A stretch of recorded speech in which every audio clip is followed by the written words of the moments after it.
మాఘపురాణం 23వ అధ్యాయం. నారదుని దౌత్యము, దేవతల దైన్యము. రుద్రమదవ మహర్షి జన్నువుతో ఇట్లనియే, పారిజాత పుష్పములకై వెళ్ళిన యక్షుడు ఇంకనూ రాకపోవటకు కారణమేమని ఇంద్రుడిని విచారించను. పారిజాత పుష్పంపై ఉన్న ఇష్టం అధికమవుటచే తాను భూలోకమునకు పోదల్చెను.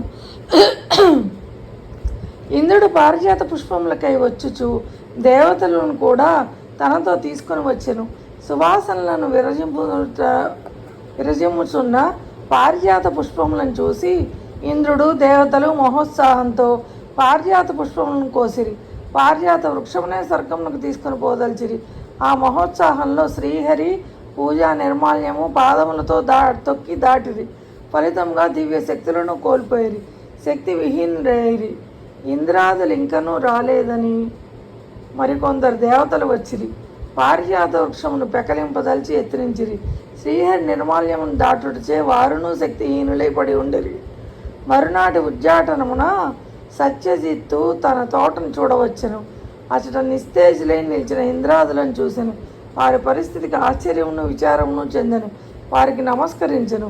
ఇంద్రాది దేవతలారా, మీరు మానవులమైన మాకంటే గొప్పవారు. ఇంతటి మీరు స్వల్ప ప్రయోజనమునకై ఇట్టి అకార్యమును ఎలా చేసిదిరి? మీరు నాకు తెలియకుండా పుష్పములను దొంగతనంగా తీసుకొని పోదల్చుట దోషము కాదా అని ప్రశ్నించెను. ఇంద్రాదులు సమాధానం చెప్పలేక తలలు వంచుకుంది. గరుగ్మంతుడు మొదలైన ఉత్తమ పక్షులు నేలపై ఉన్న మాంసమునకు ఆశపడి భూమిపై వాని అవమానమును చెందినట్లు మేమును పారిజాత పుష్పములకు ఆశపడి ధర్మము తప్పి దొంగిలించి ఇట్టి స్థితిని పొందితిమి. ఇకపై మా పరిస్థితి ఏమిటో ఎట్టిదో చెప్పుమని అడిగిరి. సత్యజిత్తు వారికేమీ సమాధానం చెప్పక తన ఆశ్రమమునకు పోయెను. ఇంద్రుడు మొదలగు వారు ఆహారం లేక దుఃఖపడుచు నచ్చటకు 11 దినములుండిరి. వారికి ఆ కాలమున అమృతాహారం లేదు.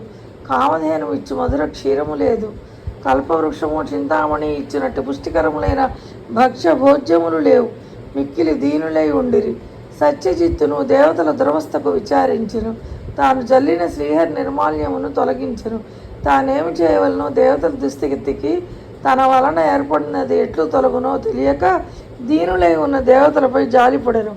ఆ అశరణ శరణ్యుడైన శ్రీహరిని యథాపూర్వకంగా పూజించుచు తానును భార్యయు నిరాహారులై ఉండిరి. ఈ విధంగా సత్యజిత్తు కూడా 11 దినములు నిరాహారుడే శ్రీహరి పూజను మానక శ్రీమన్నారాయణ